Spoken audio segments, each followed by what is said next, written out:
राज्यसभा में नोटों की गड्डी मिलने की हाई लेवल जांच होगी। जांच कमेटी में वरिष्ठ सांसद रखे जा सकते हैं। सुरक्षा एजेंसी, सचिवालय के अधिकारी भी इसमें मौजूद रहेंगे। सदन में लगे सीसीटीवी फुटेज की भी जांच की जाएगी। सीसीटीवी फुटेज भी निकाली जा रही है। 50,000 रुपए मिलने की जांच होगी। दरअसल राज्यसभा, जो कि संसद का उच्च सदन है, वहां पर सीट नंबर 222, जो कि अभिषेक मनु सिंघवी कांग्रेस पार्टी के राज्यसभा सांसद को अलॉटेड है, उस सीट के नीचे ये नोट मिलने का मामला है। कुल 50,000 रुपए की रकम मिली थी और ये पैसे किसके थे, कौन लेकर आया था, अब इस मामले की हाई लेवल जांच होगी। आनंद प्रकाश पांडे हमारे संवाददाता इस वक्त हमारे साथ मौजूद हैं। आनंद, आज leader of the house JP Nadda की तरफ से भी कहा गया कि यह गंभीर मामला है, इसकी जांच होनी चाहिए और सदन की गरिमा को ठेस पहुंचाने की कोशिश इसे वो मान रहे थे। पक्ष विपक्ष दोनों सहमत हैं कि जांच होनी चाहिए। अब इस जांच को कैसे आगे बढ़ाया जाएगा और कितने दिनों तक सारी जानकारी जो है वो सामने आ जाएगी, कितने दिनों में? बिल्कुल, जहां एक तरफ कांग्रेस जो है बैकफुट पे है, वहीं बीजेपी जो है वो हमलावर है। बीजेपी कहना है कि आखिर ये 50,000 रुपए यानी कि 500 के नोट की गड्डी आई कहां से। और अभिषेक मनु सिंघवी ने जिस तरह से इनकार किया है कि ये गड्डी उनकी नहीं है, इससे मामला थोड़ा सा और संगीन हो जाता है और यही वजह है कि जांच की बात की जा रही है। और कुछ देर में हो सकता है कि जो जाँच कमेटी उसका कंपोजिशन भी हमारे सामने आ जाए। राज्यसभा के सभापति ने इसकी जानकारी दी है कि आज भी वो कमेटी का ऐलान कर सकते हैं। उसमें जैसा कि आपने बताया, सुरक्षा एजेंसियों के अधिकारी भी रहेंगे और साथ ही साथ कुछ वरिष्ठ सांसदों को भी इसमें डाला जा सकता है। और एक बात और कि चूंकि सांसदों की फ्रिस्की नहीं होती है, तो ऐसे में वो नोट की गड्डी लेकर आ सकते हैं। और चूंकि नोट की गड्डी सीट के नीचे मिली, तो हो सकता है कि जो अभिषेक मनु सिंघवी के आगे बैठा हो या पीछे बैठा हो या बगल में जो लोग बैठते हो, उनमें किसी की जेब से वो नोट की गड्डी मिल गई हो, क्योंकि कोई गिर गई हो कि कोई तो 50,000 रुपये कम से कम ऐसे तो फेंक के रख कर जाएगा नहीं। और दूसरी बात है कि सीसीटीवी की जाँच की बात इसलिए भी की जा रही है क्योंकि सीसीटीवी से पता चलेगा कि अभिषेक मनु सिंघवी जो दावा कर रहे हैं कि कितने बजे आए, कितने बजे गए, और साथ ही साथ क्या उनकी सीट के आगे या पीछे कोई आया था, बैठा था या किसी ने निकाल के रखा था। तो ये तमाम बातें जो है सीसीटीवी के जरिए सामने आ जाएगी। क्योंकि जैसा कि एक सिस्टम है कि जब भी हाउस बैठता है, उसके पहले और हाउस के उठने के बाद एंटी सबोटाज चेक किया जाता है एजेंसी की तरफ से, जो कि संसद की सुरक्षा के लिए जिम्मेदार है। और उसमें अगर कोई सामान मिलता है, कोई संदिग्ध वस्तु मिलती है, तो इसलिए उसकी जांच की जाती है। कई बार मोबाइल, पर्स या फिर चश्मा या फिर कुछ नोट्स भी मिल जाते हैं, तो उसको लॉस एंड फाउंड में जमा कर दिया जाता है। जिस मेंबर का होता है वो उस दिन या अगले दिन जाकर उसको क्लेम कर लेता है। लेकिन क्योंकि 50,000 की रकम ये थोड़ी बड़ी रकम है और नई संसद में पहली बार है कि 50,000 की रकम मिलने की का दावा किया जा रहा है, तो जाहिर तो अब इसकी जानकारी राज्यसभा सचिवालय को दी गई, सिक्योरिटी एजेंसी की तरफ से, और उसके बाद सभापति को दी गई। और सभापति ने भी आज यही बात बोली कि जिसका वो पैसा है वो आए वो क्लेम कर। लेकिन अगर कोई क्लेम नहीं कर रहा है, इसलिए अब उसकी जांच की बात की जा रही है कि पैसा आया कहां से और आगे के। और जांच से एक बात और होगी, जांच कमेटी जो आगे के लिए भी कुछ गाइडलाइंस जो है वो तय करेंगी।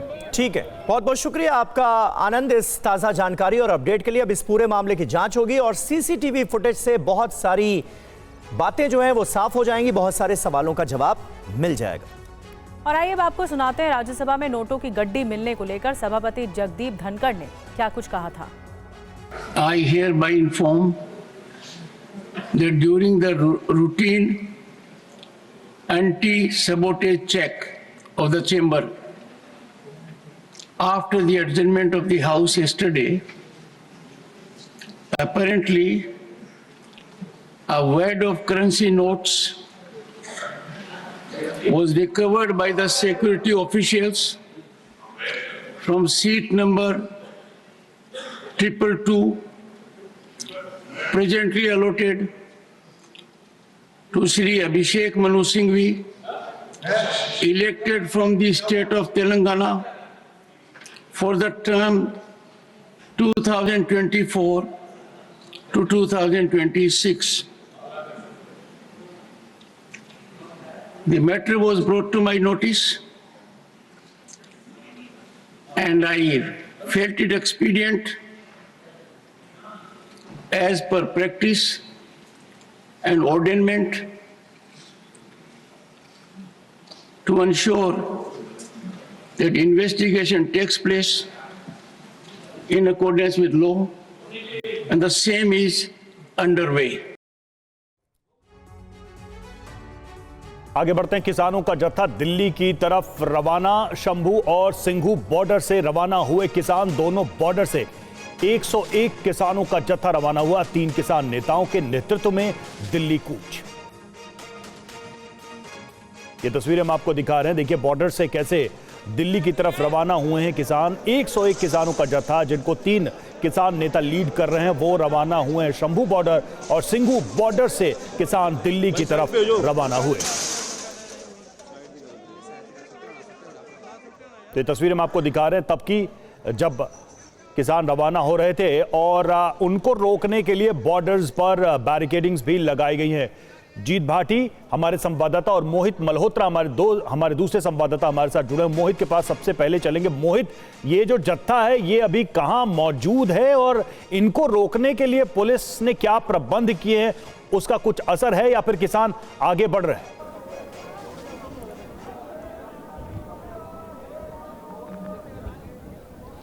देखिए, शंभू बॉर्डर से किसानों का ये जत्था चला था। किसानों ने कहा था कि सिर्फ 101 किसान ही आगे आएंगे, बाकी किसान तो देखिए इस वक्त पीछे खड़े हैं। लेकिन जो 101 किसान यहाँ पर आगे पहुंचे थे, उन्होंने ये जो पहली बैरिकेडिंग थी, ये देखिए जो पहली बैरिकेडिंग देख रहे हैं पीले रंग की, इसको साइड में कर दिया, इसको हटा दिया। और उसके बाद जो बिल्कुल ये पुल है जो कि हरियाणा और पंजाब को शंभू बॉर्डर पर जोड़ता है, वहाँ पर जो किसान हैं वो पहुँच चुके हैं। लेकिन आगे आप देखिए पूरा का पूरा ये जो रोड है, जो ठीक इस पुल के ऊपर, ब्रिज के ऊपर ये रास्ता बना हुआ है, दिल्ली की ओर जाता है, दिल्ली अमृतसर हाईवे है। यहाँ पर भारी संख्या में पैरामिलिट्री फोर्सेस और हरियाणा पुलिस के जवान हैं जिन्होंने पूरा रास्ता बंद कर रखा है। और यही नहीं, नीचे से किसान ना चले जाएं। आप देखिए नीचे ये एक नदी की तरफ जाने का जो रास्ता है, वहाँ पर भी आपको देखिए नीचे पैरामिलिट्री फोर्सेस के जवान वहाँ पर नदी के आसपास खड़े दिखाई देंगे। उन्होंने पूरा रास्ता ब्लॉक कर रखा है। तो इस वक्त किसान यहाँ पर पहुँच चुके हैं, लेकिन अब तक पुलिस की ओर से कोई कार्रवाई नहीं की गई है।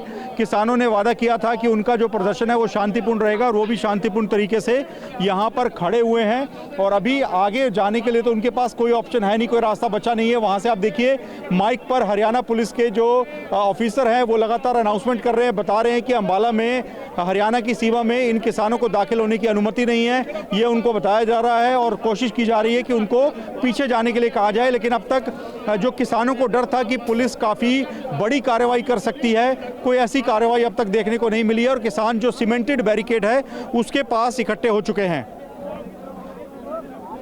बिल्कुल मोहित, तो ये इस वक्त की तस्वीर हम आपको दिखा रहे हैं शंभू बॉर्डर की। वहां पर किस तरह से जो हरियाणा पुलिस है वो तैनात की गई है, फोर्सेस को तैनात किया गया ताकि किसानों को आगे बढ़ने से रोका जाए। एमएसपी सहित तमाम जो मांगे हैं वो किसानों की तरफ से है।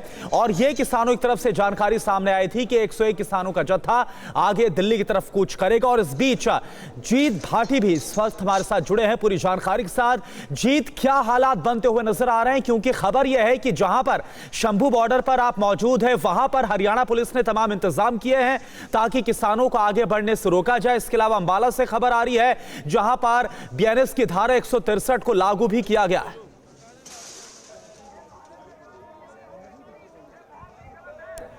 जीत, आप तक आवाज, ये तस्वीर आपको दिखाते हैं, ये इसको समझिए। ये जो पुल आप सामने देख रहे हैं, जिस तरह हम खड़े हैं, ये पंजाब का हिस्सा है, और सामने जो है वो आपको पंजाब का हिस्सा दिखाई, हरियाणा का हिस्सा दिखाएगा। इधर हम पंजाब में खड़े हुए हैं। ये देखिए किसान कहाँ तक पहुंचे, ये पुल के आधे पे पहुंचे। ये 101 किसानों का जत्था है।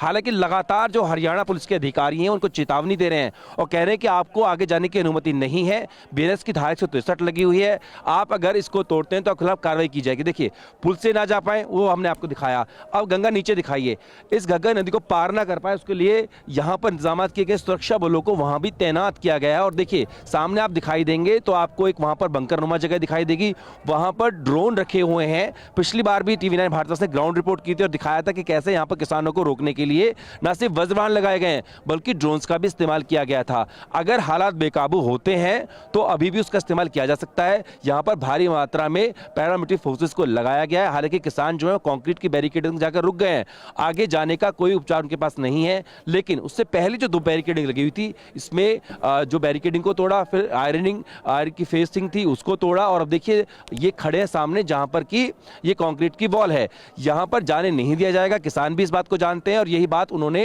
सरवन सिंह पंदेर में कही भी। लेकिन उनका कहना है कि हम 10 महीने से यहाँ शांति से बैठे हुए हैं, अभी भी शांति से अपना प्रोजेक्ट आगे बढ़ाना चाहते हैं।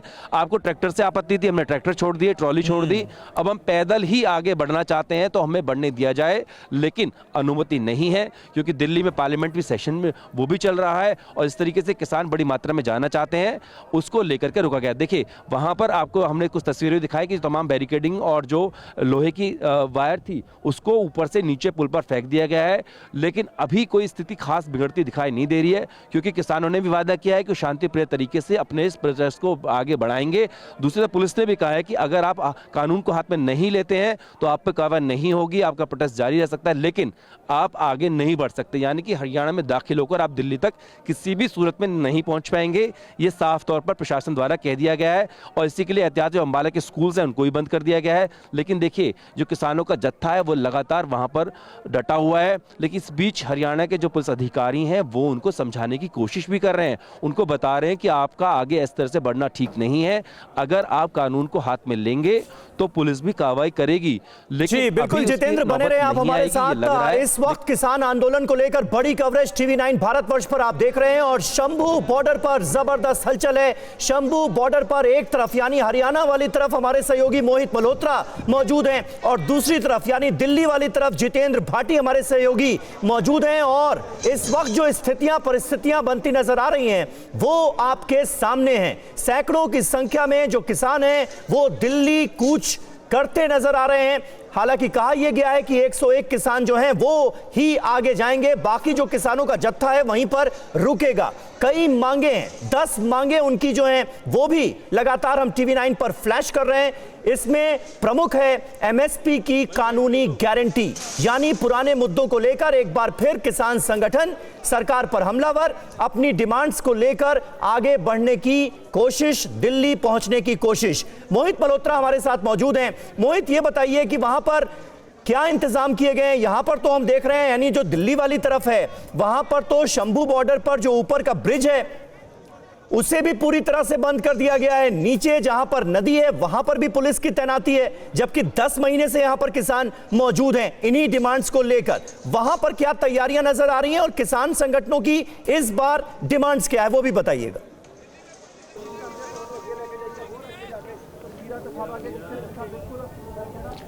देखिए यहाँ पर पहले से ही ये जो हाईवे है जो कि दिल्ली को आगे अमृतसर की ओर जोड़ता है और हरियाणा पंजाब का जो शंभू बॉर्डर है, यहाँ पर पहले से ही आप देखिए सामने एक पूरी पक्की सीमेंट की बैरिकेड लगाकर एक बिल्कुल बंकर नुमा जगह बनाकर जो पैरामिलिट्री फोर्सेज और हरियाणा पुलिस के जवान और अफसर हैं वो बैठे हुए हैं, क्योंकि यहाँ पर किसान पहले से मौजूद थे। तो ये यहाँ पर जब 6 दिसंबर की कॉल दी गई कि हम 6 दिसंबर को पैदल ही किसानों ने कहा कि हम आगे बढ़ेंगे, तो उसके बाद यहाँ पर सुरक्षा और बढ़ाई गई है। आप दूसरी तरफ देखिए जो सड़क का दूसरा हिस्सा है वहां पर आप जो पैरामिलिट्री फोर्सेस की तैनाती है उससे आप अंदाजा लगा सकते हैं कि कितने बड़े इंतजाम यहां पर किए गए हैं। हालांकि किसानों ने साफ कर दिया था कि सिर्फ 101 किसान ही आगे आएंगे, लेकिन इसके बावजूद पूरी गंभीरता के साथ पुलिस ने इस दिल्ली चलो कॉल को लिया और पूरे इंतजाम यहां पर किए गए हैं। तो किसानों की सबसे बड़ी मांग यह है कि MSP की जो कानूनी गारंटी है वो लागू हो, एक कानून बने जो कि ये बात स्पष्ट करे कि जो किसानों की फसलें हैं वो MSP पर ही खरीदी जाएंगी, उससे नीचे नहीं। कोई भी भले वो प्राइवेट प्लेयर हो या सरकारी खरीद हो, उससे नीचे उनकी फसल नहीं बिकेगी, ये उनकी बड़ी मांग है। किसान मजदूरों की कर्ज माफी की मांग है, भूमि अधिग्रहण जो अधिनियम है उसको रद्द करने की मांग है। तो ऐसे कई उनकी मांगे हैं जिसको लेकर किसान आगे जाना चाहते हैं, लेकिन MSP की गारंटी सबसे बड़ी मांग है। तो इस वक्त आप देखिए 101 किसान जो आए थे वो यहाँ पर खड़े हुए हैं और सामने जो पुलिस ने रास्ता बंद कर रखा है वहाँ पर वो खड़े होकर इंतजार कर रहे हैं कि क्या उनको आगे जाने की अनुमति मिलेगी। लेकिन हरियाणा पुलिस तो पहले ही साफ कर चुकी है कि किसानों को आगे जाने की परमिशन नहीं दी जाएगी, क्योंकि रोजाना किसानों ने कहा है कि 101 किसानों का जत्था आगे बढ़ेगा। यानी 101 जत्थे हैं और हर जत्थे में 101 किसान हैं, तो ये संख्या बढ़कर 10,000 हो जाती है। कल हरियाणा पुलिस की तरफ से किसानों से पूछा गया था कि अगर आप सिर्फ 100 किसान ही आगे जाना चाहते हैं तो हम आपकी केंद्र सरकार और हरियाणा सरकार से बातचीत करवाने को तैयार हैं। लेकिन किसानों ने कहा कि 101 किसान सिर्फ पहले दिन जाएंगे, उसके बाद रोजाना 101 किसानों का जत्था रोजाना आगे बढ़ेगा और अपनी मांगों को लेकर दिल्ली जाने का प्रयास करेगा। इसी वजह से कोई भी बातचीत केंद्र सरकार से नहीं हो सकी है और अब किसान जिन्होंने वादा किया था कि 101 किसानों की आगे भेजेंगे, 101 ही किसान आगे आए हैं। और पीछे एक बार आपको जल्दी से दिखा देता हूं, बाकी भी किसान सैकड़ों की संख्या में यहां पर जमा हैं, लेकिन वो पीछे इंतजार कर रहे हैं। और अब तो किसानों का एक बड़ा जत्था देख सकते हैं हम, जो मोहित दिखा रहे हैं तस्वीरों में, लेकिन करीब 10,000 के करीब किसान हैं और वो आगे बढ़ना चाहते हैं। लेकिन इस तरह की तस्वीरें सामने आ रही हैं। इस प्रमुख मांग एमएसपी को लेकर है। किसानों का ये कहना है कि वो अपनी मांगों को लेकर सरकार से बातचीत के लिए भी तैयार है। किसानों का ये भी कहना है कि सरकार से जो भी बातचीत होगी वो ऑफिशियल होगी, बैकडोर चैनल से कोई बातचीत नहीं होगी। बातचीत का रास्ता खुला है, और बातचीत का रास्ता किस लेवल पर खुला है, यानी किस लेवल के नेताओं से या केंद्र सरकार के डेलीगेशन से ही आप लोग बात करेंगे? हाँ, देखिए, केंद्रीय मंत्रियों से ही वार्ता होगी। खेती मंत्री उसमें उचित तौर पे, ठीक है ना, वो तो होगी। केंद्र के मंत्रालय से हमें चिट्ठी आती है, या अगर हरियाणा के सीएम बात करते हैं तो हरियाणा सीएम के ऑफिस से आती है, जब पंजाब के सीएम करते हैं वहाँ से ऑफिस। को चिट्ठी ऑफिशियल हो तो हम बातचीत के लिए पॉसिबली सोच रहे हैं। हमने रास्ता अपनी ओर से खोल रखा है। तो कल कुछ भी हो, पहला जत्था वहाँ पे कब तक टिका रहेगा सर? अगर वहाँ से दूसरी तरफ से अगर पुलिस कोई कार्रवाई करती है तब भी आप लोग डटे रहेंगे? हाँ, देखिए, जितना हमारे एक जत्थे के ऊपर जो साहस होगा, वो वहाँ 10 मिनट लगते हैं, 15 मिनट रुकते हैं, जो भी उनका।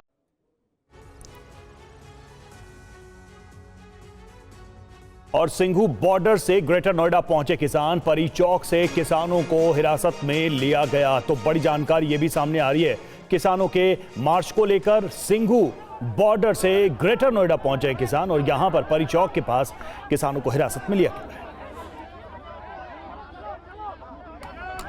ये तस्वीरें देखिए तब की, जब इन किसानों को हिरासत में लिया जा रहा था। ग्रेटर नोएडा के परी चौक के पास की ये तस्वीरें हैं, जब यहां पर किसान दिल्ली कूच करने के लिए जमा हुए। लेकिन फिलहाल जानकारी यही आ रही है कि इनको हिरासत में लिया गया है। तो एक तरफ शंभू बॉर्डर, जहां पर 101 किसानों का जत्था आगे बढ़ रहा है, और दूसरी तरफ परी चौक की तस्वीरें, जब किसानों को हिरासत में लिया गया। और वहीं किसानों के प्रदर्शन पर रामगोपाल यादव का बयान सामने आया है। सरकार किसानों की मांगे माने, ये रामगोपाल यादव की तरफ से कहा गया। सरकार को किसानों से बात करनी चाहिए, किसानों का आंदोलन के लिए विवश ना करे। सुनिए क्या कहा गया। गवर्नमेंट को उनकी मांगों को मानना चाहिए, उनसे बात करना चाहिए, उन्हें आंदोलन करने के लिए बेबस नहीं करना चाहिए। मोदी गवर्नमेंट की तरफ से कहना है कि सेंटर पे अगर सेंटर पे है किसान, तो फिर आंदोलन नहीं करना चाहिए था। किसान आंदोलन क्यों कर रहा है? आंदोलन कर रहा है, इसके माने उनकी बात नहीं सुनी जा रही।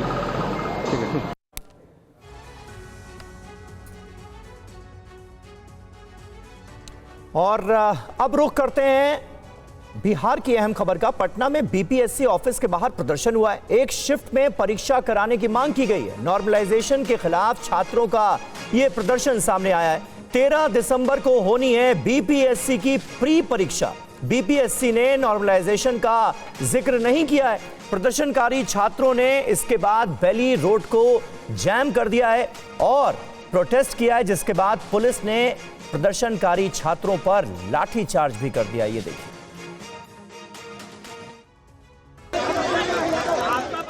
ये बिहार की राजधानी पटना की तस्वीर है, जहां बीपीएससी दफ्तर के बाहर काफी संख्या में छात्र प्रदर्शन कर रहे हैं। छात्रों की मांग है कि बीपीएससी की परीक्षा एक शिफ्ट एक पाली में हो। नारेबाजी कर रहे हैं। मजिस्ट्रेट के आदेश के बाद छात्रों को बीपीएससी दफ्तर के बाहर से हटाने की कोशिश की गई। छात्रों ने इसका विरोध किया। बाद में पुलिस को लाठीचार्ज करना पड़ा, लेकिन छात्र अपनी मांगों पर अड़े रहे। छात्र क्या चाहते हैं, ये सुनिए। एक नोटिस जारी करें एक लाइन का कि 70वीं बीपीएससी में नॉर्मलाइजेशन नहीं हो रही है, बस उसके बाद हम सब अपने अपने पढ़ने में चले जाएंगे। बात क्या है का मांग है 1 शिफ्ट 1 सेट 1 डेज एग्जाम होना चाहिए, और जो भी बच्चे नो नॉर्मलाइजेशन नहीं होना चाहिए। कि हाँ, हमको नहीं करना है तो बच्चा पढ़ेगा ना। अभी पढ़ने के टाइम पे हम रोड पे उतरे हुए हैं। लेकिन कहाँ कहा गया है कि नॉर्मलाइजेशन लागू होगा? फिर भी आप पेपर के माध्यम से तो उस चीज पे आप बताइए ना कि हाँ नहीं कर रहे हैं। ऐसे नोटिस एक दे देना, लिखित रूप से नोटिस दे के क्लियर कर दे, क्योंकि जब एक फेक एग्जाम का डेट वायरल हुआ था तो बीपीएससी ने नोटिस दिया था। दरअसल 13 दिसंबर को बीपीएससी की पीटी की परीक्षा है। छात्र नॉर्मलाइजेशन के खिलाफ प्रदर्शन कर रहे हैं। हालांकि बीपीएससी ने नॉर्मलाइजेशन का कोई जिक्र नहीं किया। और जब छात्र प्रदर्शन कर रहे थे तब टीवी9 संवाददाता रूपेश कुमार भी वहीं मौजूद थे। प्रदर्शन के दौरान क्या कुछ हुआ, आइए आपको दिखाते हैं एक रिपोर्ट। जिन छात्रों को आज पढ़ाई करनी चाहिए, 13 दिसंबर से पीटी परीक्षा है, लेकिन कुछ ऐसी बातें, और देखिए ये हंगामा, लाठीचार्ज शुरू हो गया। देखिए ये लाठी मारा जा रहा है। ये देखिए किस तरीके से छात्र यहाँ पर गिरे हुए, छात्रों को लाठियाँ। ये देखिए आप, परीक्षा देने वाले छात्र हैं, ये मांगने आए थे। ये देखिए इस तरीके से, यहाँ देखिए कितने छात्र यहाँ पर गिरे हुए हैं। लाठियां महिलाओं तक को नहीं बख्शा गया यहाँ पर। और पूरा ये बेली रोड देखिए, ये पूरा बेली रोड इस वक्त किस तरीके से छात्र भाग रहे हैं और पीछे से जहाँ जो मिल रहा है उनके ऊपर लाठियां। एक राहगीर है बाइक पर बैठा हुआ, उसे भी पुलिस वालों ने, सामने देखिए, यहाँ देखिए, जहाँ भी देखिए पूरा बेली रोड इस वक्त। हालांकि कुछ देर से यहाँ पर छात्रों ने प्रदर्शन करने के लिए इस रोड को जाम करा रखा था।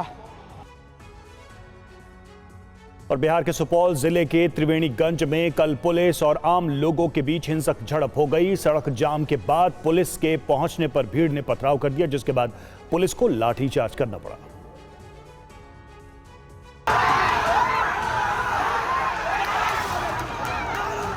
देखा जा सकता है कि बुजुर्ग और युवा पुलिस पर पथराव कर रहे हैं। पुलिस पर पत्थरबाजी में महिलाएं भी पीछे नहीं हैं। जिसके हाथ में जो आया उसने पुलिस वालों की तरफ फेंक दिया। पुलिस वाले जान बचाकर भाग रहे हैं। फिर अचानक पुलिस एक्शन में आ जाती है। पुलिस वाले भी भीड़ पर पत्थर फेंकने लगते हैं। दोनों तरफ से जमकर पत्थरबाजी होती है। तभी एक पुलिस वाला अपनी सर्विस रिवॉल्वर निकालने लगता है। इसके बाद भगदड़ मच जाती है।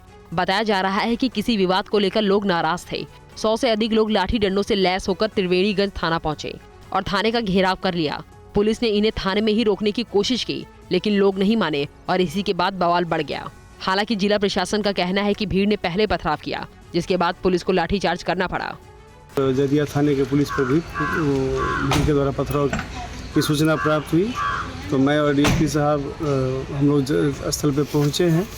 तब तक स्थिति को नियंत्रित कर लिया गया था पुलिस के द्वारा। अभी स्थिति पूर्णतः नियंत्रण में है। फिलहाल त्रिवेणीगंज में स्थिति तनावपूर्ण लेकिन नियंत्रण में है। भारत की विकास यात्रा में महिलाओं की भागीदारी लगातार बढ़ रही है। पिछले 10 साल में जहां कुल रोजगार में महिलाओं का प्रतिशत बढ़ा है, वहीं इनकम टैक्स रिटर्न भरने वाली महिलाओं की संख्या में भी तेजी के साथ इजाफा हुआ है। रिपोर्ट आप देखिए। मोदी सरकार ने पिछले 10 साल में महिला सशक्तिकरण के लिए कई कदम उठाए हैं। नतीजा यह है कि देश में कामकाजी महिलाओं का आंकड़ा न केवल बढ़ा है, बल्कि महिला कर्मियों की आय में बढ़ोतरी भी काफी अच्छी रही है। इसका एक प्रमाण है इनकम टैक्स रिटर्न भरने वाली महिलाओं की संख्या में वृद्धि। वित्त मंत्रालय की रिपोर्ट के मुताबिक मूल्यांकन वर्ष 2023-24 में आईटीआर भरने वाले करदाताओं की संख्या 7.97 करोड़ थी। इसमें आईटीआर भरने वाली महिलाओं की संख्या 2.29 करोड़ थी। मूल्यांकन वर्ष 2019-20 में आईटीआर भरने वाली महिलाओं की संख्या 1.83 करोड़ थी। इस लिस्ट में महाराष्ट्र की महिलाएं अव्वल रही हैं। 2023-24 मूल्यांकन वर्ष में महाराष्ट्र की 36.83 लाख महिलाओं ने आईटीआर दाखिल किया। दूसरे नंबर पर गुजरात रहा। यहाँ 22.50 लाख महिलाओं ने आईटीआर दाखिल किया, जबकि तीसरे नंबर पर उत्तर प्रदेश रहा, जहां 20.43 लाख महिलाओं ने आईटीआर भरा। मूल्यांकन वर्ष 2019-20 से 2023-24 के बीच महिलाओं के आयकर रिटर्न दाखिल करने में 25.3% बढ़ोतरी हुई है।